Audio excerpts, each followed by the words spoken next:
ಮತ್ತು ಈಗ ಕನ್ನಡ ಸಾಹಿತ್ಯದ ವಿಚಾರದಲ್ಲಿ ಪುಸ್ತಕ ಓದುವಂತಹ ಅಭ್ಯಾಸಗಳು ಈ ನಡುವೆ ತುಂಬ ಕಡಿಮೆ ಆಗ್ತಾ ಇದೆ. ಎಲ್ಲ ಮೊಬೈಲ್ಗಳು, ಕಂಪ್ಯೂಟರ್ಗಳನ್ನು ಜಾಸ್ತಿ ಬಳಸ್ತಾ ಇದ್ದಾರೆ. ಇಂಗ್ಲೀಷ್ಕರಣಗಳು ಜಾಸ್ತಿ ಆಗ್ತಾ ಇದೆ.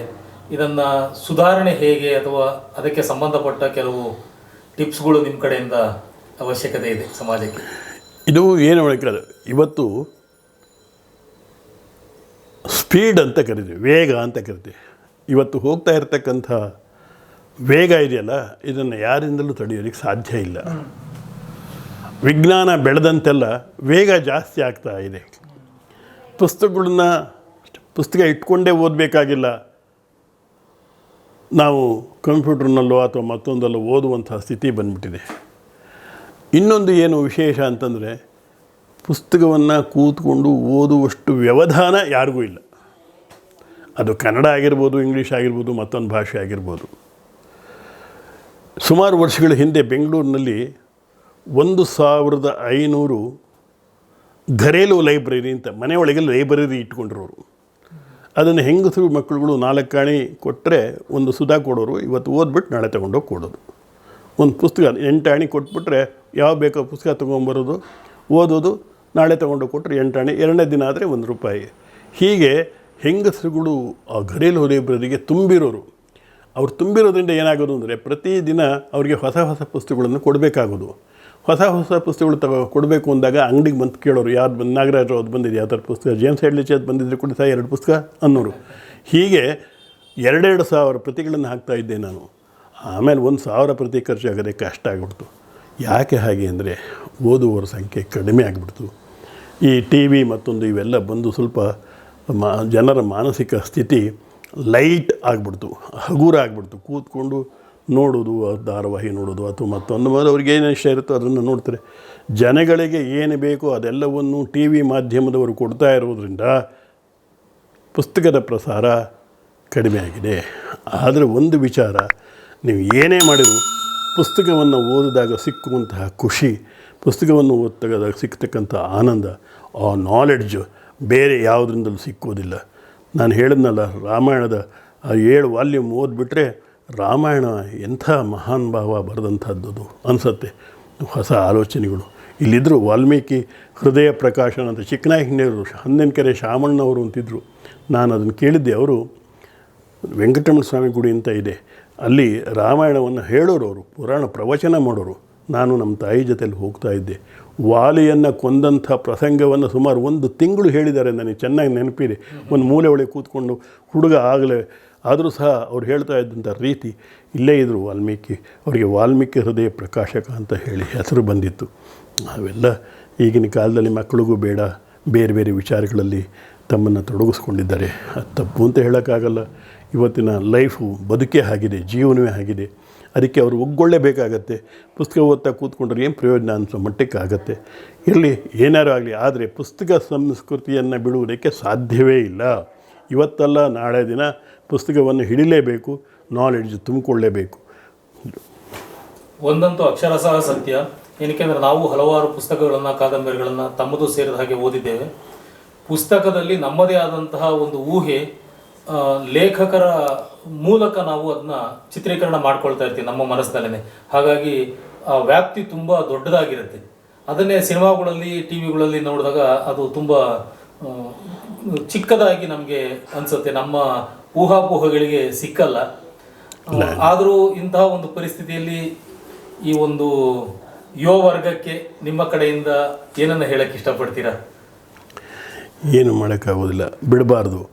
ಮಕ್ಕಳುಗಳಿಗೆ ಕಲಿಸ್ಬೇಕು, ಓದೋದನ್ನು ಕಲಿಸ್ಬೇಕು, ಪತ್ರಿಕೆಗಳನ್ನು ತರಿಸ್ಬೇಕು, ಓದೋ ಹಾಗೆ ಹೇಳಬೇಕು. ನಾವು ಬಿಟ್ಬಿಟ್ರೆ ಬಿಟ್ಟೇ ಹೋಗುತ್ತೆ. ಅವರನ್ನು ನಮ್ಮ ಜೊತೆಗೆ ಎಳ್ಕೋಬೇಕು. ಮಕ್ಕಳುಗಳಿಗೆ ನಾವು ಹೇಳದೇ ಇದ್ದರೆ, ಈಗ ನಾವು ಸರಿಯಾದಂಥ ರೀತಿಯಲ್ಲಿ ಅವರಿಗೆ ಪುಸ್ತಕ ಸಂಸ್ಕೃತಿಯನ್ನು ಬೆಳೆಸದೇ ಇದ್ದರೆ ಅವರು ನಾಲೆಡ್ಜು ಬೇರೆ ಕಡೆ, ನಮ್ಮ ಇತಿಹಾಸ ಬೇಡವೆ, ನಮ್ಮ ಚರಿತ್ರೆ ಬೇಡವೆ, ರನ್ನ ಬೇಡವೆ, ರನ್ನನ ಭೀಮನನ್ನು ಕಾಣೋದು ಬೇಡವೆ, ಅವರು ಪಂಪನ ಅರ್ಜುನನನ್ನು ಕಾಣೋದು ಬೇಡವೆ, ರಾಘವಾಂಕನ ಹರಿಶ್ಚಂದ್ರನನ್ನು ನೋಡೋದು ಬೇಡವೆ, ಕುಮಾರವ್ಯಾಸನ ಕೃಷ್ಣನನ್ನು ನೋಡೋದು ಬೇಡವೆ, ಲಕ್ಷ್ಮೀಶನ ಜೈಮಿನಿ ಭಾರತವನ್ನು ನೋಡೋದು ಬೇಡವೆ, ಚಂದ್ರಹಾಸ ಬೇಡವೆ, ಅವರಿಗೆ ಮಯೂರ ಧ್ವಜ ಬೇಡವೆ, ಅವರೆಲ್ಲ ಬೇಕಾಗ್ತಾರೆ. ಅದೆಲ್ಲ ಪರಿಚಯ ಮಾಡ್ಕೋಬೇಕು ಮಕ್ಕಳುಗಳು. ಚಂದ್ರಹಾಸನ ಕಥೆ ಏನು ಅಂತ ಕೇಳೋದು ಬೇಡವೆ, ಹರಿಶ್ಚಂದ್ರನ ಕಾವ್ಯ ಬೇಡವೆ, ಹರಿಶ್ಚಂದ್ರ ಯಾರು ಅಂತ ಕೇಳೋದು ಬೇಡವೆ, ಅವನ ಆದರ್ಶ ಬೇಡವೆ? ಬೇಕಾಗತ್ತೆ. ಅದನ್ನು ತಂದೆ ತಾಯಿಗಳು ಸ್ವಲ್ಪ ಮನಸ್ಸು ಮಾಡಿದ್ರೆ ಆಗತ್ತೆ, ಅದು ಇಲ್ಲ ಅಂತೇನಲ್ಲ. ಮಕ್ಕಳುಗಳು ಆಗೋದ್ರು ಅಂತ ಬಿಟ್ಬಿಟ್ರೆ ಏನು ಪ್ರಯೋಜನ ಆಗಿದೆ? ನಾನು ಹೇಳಿದ್ನಲ್ಲ, ಪಂಪನ ಅರ್ಜುನ ಅಂತಂದರೆ ಪಂಪ ವಿಕ್ರಮಾರ್ಜುನ ವಿಜಯ, ಅರ್ಜುನ ಬೇಡವೆ? ಎಂಥ ಅರ್ಜುನನ ಪಾತ್ರ. ರನ್ನ ಬರೆದಂತಹ ಗದಾಯುಧದ ಭೀಮಸೇನ ನೀರೊಳಗಿರ್ದು ಬೆಮರ್ತನ್ನು ಉರಗಪತಾಕಂ ಅಂತ ಹೇಳ್ತಾರೆ. ಅವೆಲ್ಲ ಬೇಡವೆ? ಅವರು ಲಕ್ಷ್ಮೀಶ ಮಯೂರಧ್ವಜನ ಚಿತ್ರಣವನ್ನು ಮಾಡಿದ್ದಾನೆ. ಎಂಥ ಮಯೂರಧ್ವಜ, ತನ್ನ ದೇಹದ ಅರ್ಧ ಭಾಗವನ್ನು ಸೀಳಿ ಕೊಟ್ಬಿಡ್ತಾನೆ ಅವನು, ಆ ಒಂದು ಹುಲಿಗೆ ಸಿಕ್ಕೊಂಡಂಥ ಹುಡುಗನ ಬದುಕು. ಇವೆಲ್ಲ ಆದರ್ಶ. ಈ ಆದರ್ಶಗಳು ಹೇಗೆ ಬರುತ್ತೆ ನಮಗೆ? ಅಷ್ಟೆಲ್ಲ ಬೇಡ. ಗಾಂಧೀಜಿ ಬೇಡವೆ? ಗಾಂಧೀಜಿ ಜೀವನ ಬೇಡವೆ?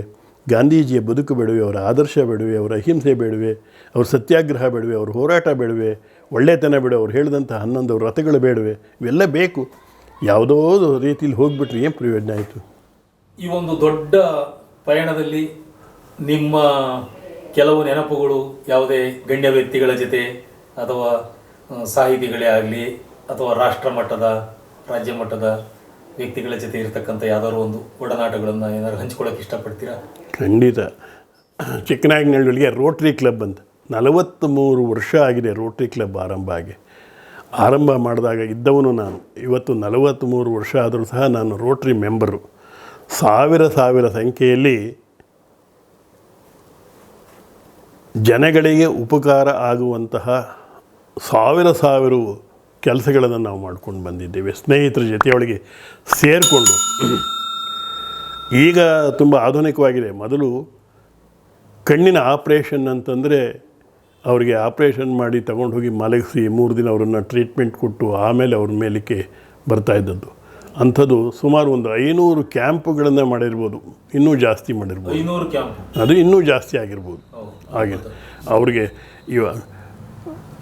ಜನಗಳನ್ನು ಕರೆಸಿ ಅವ್ರಿಗೆ ಕ್ಯಾಟ್ರಾಕ್ ಇದೆ ಅಂತ ಪರೀಕ್ಷೆ ಮಾಡಿಸಿ ಅವರನ್ನು ಬಸ್ಸಲ್ಲಿ ಕರ್ಕೊಂಡು ಹೋಗಿ ಎಂಥದ್ದು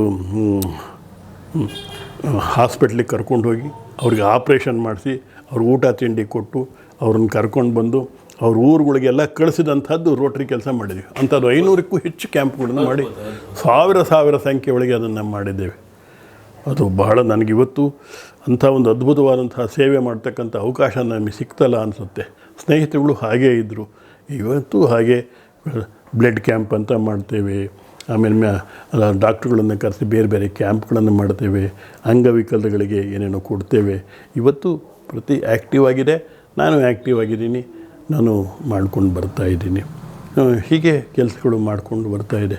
ಮತ್ತು ಕನ್ನಡ ಸಾಹಿತ್ಯ ಪರಿಷತ್ತಿನ ತಾಲ್ಲೂಕು ಅಧ್ಯಕ್ಷನಾಗಿ 5 ಸಾರಿ ಅಧ್ಯಕ್ಷನಾಗಿದ್ದೆ, ಗೊತ್ತಾಯ್ತು. ಇಲ್ಲಿಗೆ ಸಮ್ಮೇಳನಗಳನ್ನು ಮಾಡಿದ್ದೇನೆ. ಮೊದಲನೇ ಸಮ್ಮೇಳನದಲ್ಲಿ ಡಾಕ್ಟರ್ ಶಂಕರನಾರಾಯಣ, 2ನೇ ಸಮ್ಮೇಳನದಲ್ಲಿ ಬಸವರಾಜು, 3ನೇ ಸಮ್ಮೇಳನದಲ್ಲಿ ಡಾಕ್ಟರ್ ದಯಾನಂದ, ಇವ್ರಿಗೆಲ್ಲ ಸಮ್ಮೇಳನಾಧ್ಯಕ್ಷರನ್ನು ಮಾಡಿ ನನ್ನ ಕಾಲದಲ್ಲಿ ನಾನು ಮಾಡಿದ್ದೀನಿ ಅವೆಲ್ಲ. ಇವತ್ತು ಸಹ ಸಂಘ ಸಂಸ್ಥೆಗಳಲ್ಲೆಲ್ಲ ನಾನು ಆ್ಯಕ್ಟಿವ್ ಆಗಿದ್ದೀನಿ. ಎಲ್ಲ ಕಡೆ ನಾನು ಹೋಗ್ತೀನಿ, ಎಲ್ಲರೂ ನನ್ನ ಕರೀತಾರೆ, ಎಲ್ಲರೂ ನನ್ನ ಪ್ರೀತಿಸ್ತಾರೆ, ಎಲ್ಲರೂ ನನ್ನ ಗೌರವಿಸ್ತಾರೆ. ತಾವು ಮಾತಾಡಬೇಕಾದ್ರೆ ಬನ್ನಂಜೆ ಅವರ ಬಗ್ಗೆ ಒಂದಷ್ಟು ಮಾಹಿತಿಗಳನ್ನು ಹಂಚಿಕೊಂಡ್ರಿ. ಅವರ ಜೊತೆಗಿನ ಯಾವುದಾದ್ರು ಒಡನಾಟಗಳು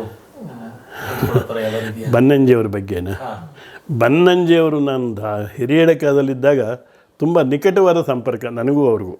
ಅವ್ರು ಎಲ್ಲರೂ ಹೋಗಬೇಕಾದ್ರೆ ನನಗೆ ಹೇಳೋರು, ಆಗ ಬರೀ ಫೋನಲ್ಲಿ ಯಾರ ಕೈಲಿ ಹೇಳ್ಕೊಳ್ಸೋರು, ನಾನು ಹೆಬ್ರಿಗೆ ಹೋಗ್ತಾಯಿದ್ದೀನಿ, ಪೆರಡೂರ್ಗೆ ಹೋಗ್ತಾಯಿದ್ದೀನಿ, ಬಿಡುವಾಗಿದ್ದರೆ ಆ ಕಡೆ ಬನ್ನಿ ಅನ್ನೋರು. ಅವ್ರ ಜೊತೆಲಿ ನಾನು ಹೋಗಿದ್ದೀನಿ ಕಾರಲ್ಲಿ. ಅವರೇ ಕಾರು ಯಾರ ಒಟ್ಟಿನಲ್ಲಿ ಕಾರಲ್ಲಿ ಬರೋರು, ಚಕ್ಲ ಮಕ್ಕಳು ಹಾಕೊಂಡು ಕೂತ್ಕೊಂಡ್ಬಿಡೋರು. ಅವ್ರ ಪಕ್ಕದಲ್ಲಿ ನಾನು ಕೂತ್ಕೊತಿದ್ದೆ, ಅವ್ರು ಭಾಷಣ ಮಾಡೋರು, ನಾನು ಕೇಳ್ತಿದ್ದೆ. ನಾಗರಾಜ 1-2 ಮಾತಾಡ್ತಾರೆ ಅನ್ನೋರು. ಅವ್ರ ಮುಂದೆ ನಂದೇ ಅಂತ ಮಾತು ಏನೋ 1-2 ನಿಮಿಷ ಬಂದದ್ದನ್ನು ಹೇಳ್ತಾ ಇದ್ದೆ. ಅವರು ಜ್ಯೋತಿಷ್ಶಾಸ್ತ್ರದಲ್ಲಿ ಪಾಂಡಿತ್ಯವನ್ನು ಪಡೆದರು. ಬಹುಶಃ ಎಲ್ರಿಗೂ ಗೊತ್ತಿದೆಯೋ ಇಲ್ಲೋ ಗೊತ್ತಿಲ್ಲ. ನನ್ನ ಕೈ ನೋಡಿ ಹೇಳೋರು ಅವರು, ನಿಮ್ಗೆ ಇಂತಿಂಥದ್ದಾಗತ್ತೆ ಅಂತ ಹೇಳೋರು. ನೀವೇ ಒಳ್ಳೆ ಜ್ಯೋತಿಷ್ಯ ಕಲ್ತಿದ್ದ, ಎಲ್ಲರಿಗೂ ಹೇಳಲ್ಲ ನಾಗರಾಜ, ನೀವು ನನ್ನ ಪಕ್ಕದಲ್ಲಿ ಕೂತಿದ್ದಿರಲ್ಲ ಅಂತ ಏನೋ ಹೇಳೋರು. ಅದರಲ್ಲಿ ಕೆಲಸ ಸತ್ಯವಾಯಿತು. ಇರಲಿ ಅಂದರೆ ಬಹಳ ಪ್ರಕಾಂಡ ವಿದ್ವಾಂಸ. ನಾನು ಬನ್ನಂಜೆಗೆ ಅವರ ಮನೆಗೆಲ್ಲ ಹೋಗ್ತಾ ಇದ್ದೇವೆ. ಹೋದಾಗ ಕೊಡೋರು ಕಾಫಿನೂ ಮತ್ತು ಇನ್ನೇನೋ ಕೊಡೋರು, ಎಲ್ಲ ಮಾಡೋರು. ಬಹಳ ನಿಕಟವಾದ ಸಂಪರ್ಕ ಇತ್ತು. ಮತ್ತು ಆ ಕಡೆ ಮಣಿಪಾಲ್ಗೆ ಹೋದಾಗೆಲ್ಲ ಅವ್ರನ್ನ ಅವ್ರ ಅಣ್ಣ ಬೇರೆ ಇದ್ದರು, ರಾಮಾಚಾರ್ ಅಂತಂದ್ಬಿಟ್ಟು. ಅವತ್ತು ಬಹಳ ಪರ್ಫೆಕ್ಟ್. ಅಂದರೆ ಶಬ್ದಗಳನ್ನು ಒಂದು ಶಬ್ದ ಆ ಕಡೆ ಇಡಲ್ಲ, ಒಂದು ಶಬ್ದ ಈ ಕಡೆ ಇಡಲ್ಲ, ಅಂಥ ಪಾಂಡಿತ್ಯ ಬನ್ನಂಜಿಯವರದು ಹಾಗೆ ಮತ್ತು ರಾಮಾಚಾರ್ಯದ್ದು ಅದು ವಿಶೇಷ. ಅದು ನಾವು ಅನೇಕ ಪದಗಳು ಬೇಕಾಗೇ ಇರಲ್ಲ. ಅವನು ಬಂದನು ಸಾಕು, ಅವನು ಯಾಕೆ ಅಂತ ಹೇಳಿ. ಇಲ್ಲಿ ಯಾರೊಬ್ಬರು ಮೊನ್ನೆ ಹೇಳ್ತಾಯಿದ್ರು, ತಾಜಾ ಮೀನು ದೊರೆಯುತ್ತದೆ. ಯಾಕಪ್ಪ ಇಲ್ಲಿ ನೀನು ಮೀನು ಇಟ್ಟಿದೆಯಾ, ತಾಜಾ ಅಂತ ಯಾಕೆ ಇಡಬೇಕು, ಎಲ್ಲ ಹೊಸದಲ್ಲಿ ತೆಗೆದಾಕು, ತಾಜಾ ತೆಗೆದು. ಮೀನು ಮಾರಾಟಕ್ಕಿದೆ, ಸರಿ ಮೀನೇ ಇಟ್ಕೊಂಡಿದೆಯಾ, ಮಾರಾಟ ಹಾಕಿದೆ ಅಂತ ಯಾಕೆ ಬರೀತೀಯಾ, ತೆಗೆದಾಕೋದನ್ನು. ಹೀಗೆ ಅಂಥ ಅದ್ಭುತವಾದಂಥದ್ದು. ನನಗೆ ಒಳ್ಳೆಯ ಸಂಪರ್ಕ. ಹಿರೇಡಿಕೆ ಬಂದಮೇಲೆ ನಮಗೆ ಸಂಪರ್ಕಕ್ಕೆ ಹೋಗಿಬಿಡ್ತು. ಆಮೇಲೆ ಅವ್ರು ಬೆಂಗಳೂರಿಗೆ ಬಂದುಬಿಟ್ರಲ್ಲ, ಅವ್ರ ಪ್ರವಚನಕ್ಕೆ ಹೋಗಿ ಅವ್ರನ್ನ ಮಾತನಾಡಿಸ್ದೆ, ಎಲ್ಲ ನೆನಪಿಟ್ಕೊಂಡಿದ್ರು, ಬನ್ನಿ ಅಂದರು, ನಾನು ಹೋಗಲಿಲ್ಲ. ಹೀಗಾಯಿತು. ಮತ್ತೆ ಇನ್ಯಾರ್ದಾದ್ರೂ ವಿಚಾರಗಳನ್ನು ಈ ಒಂದು ಸಂದರ್ಭದಲ್ಲಿ ನೀವು ಹಂಚ್ಕೊಳ್ಳೋಕೆ ಇಷ್ಟಪಡ್ತೀರಾ? ಏನಿಲ್ಲ, ಜಿ ವಿ ನಾರಾಯಣಮೂರ್ತಿಗಳು ಅಂತ ಹೇಳಿ ಗಾಂಧಿ ಅನುಯಾಯಿ ಅವರು, ಗಾಂಧೀಜಿ ಜೊತೆಲಿ ಇದ್ದಂಥವರು, ಸಾಬರಮತಿ ಆಶ್ರಮದಲ್ಲಿ ಇದ್ದಂಥವರು. ಅವರು ಇಲ್ಲೇ ನಮ್ಮನೆ ಎದುರುಗಡೆನೇ ಇದ್ದರು. ನನ್ನಲ್ಲಿ ಏನಾದ್ರು ಗಾಂಧೀಜಿ ಬಗ್ಗೆ ವಿಶೇಷವಾದ ಒಲವಿದೆ ಅಂತಂದರೆ ಅವರಿಂದಲೇ ಆದದ್ದು. ಬಹುಶಃ ನಿಮ್ಗೆ ಆಶ್ಚರ್ಯ ಆಗ್ಬೋದು, ಹೋದ ವರ್ಷ ಗಾಂಧಿ 150ನೇ ವರ್ಷದ್ದು ನಡೀತು. ಒಂದು ವರ್ಷ 150ನೇ ವರ್ಷ ಗಾಂಧಿ ಬಾಪು ಅಂತ ಹೇಳಿ 150 ವರ್ಷ.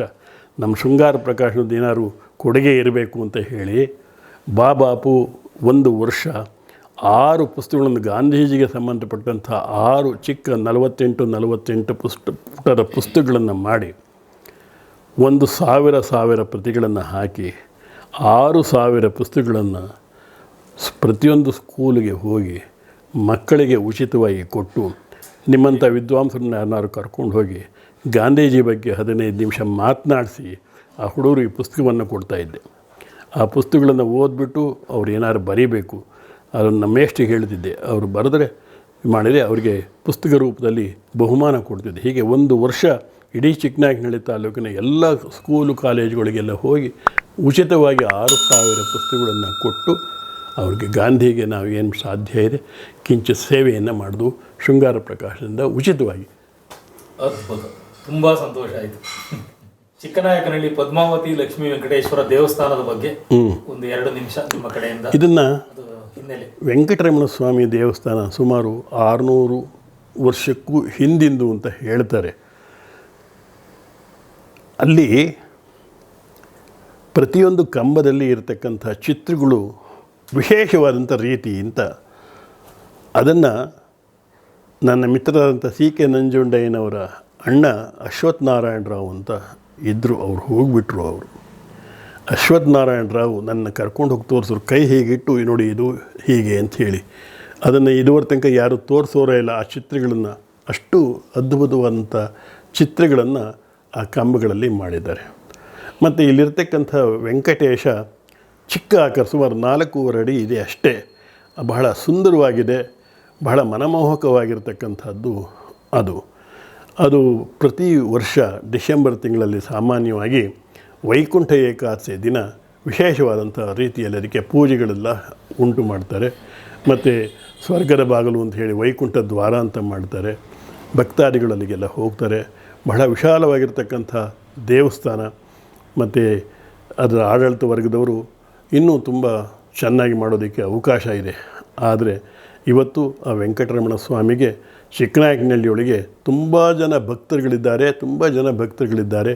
ಆ ಭಕ್ತರುಗಳು ತಮ್ಮ ಕಷ್ಟಗಳನ್ನು ಹೇಳಿಕೊಂಡು ಆ ಪರಮಾತ್ಮನ ದಯೆಯನ್ನು ಪಡೀತಾ ಇದ್ದಾರೆ. ನಾವು ಸಹ ಹೋಗ್ತೀವಿ. ತುಂಬ ಪುರಾತನವಾದಂಥ ದೇವಸ್ಥಾನ ನಮ್ಮೂರಿನಲ್ಲಿ ಇದೆ ಅಂತ ಹೇಳಿಕೊಳ್ಳುವುದೇ ಒಂದು ಹೆಮ್ಮೆಯ ಸಂಗತಿ. ತುಂಬ ಸಂತೋಷ.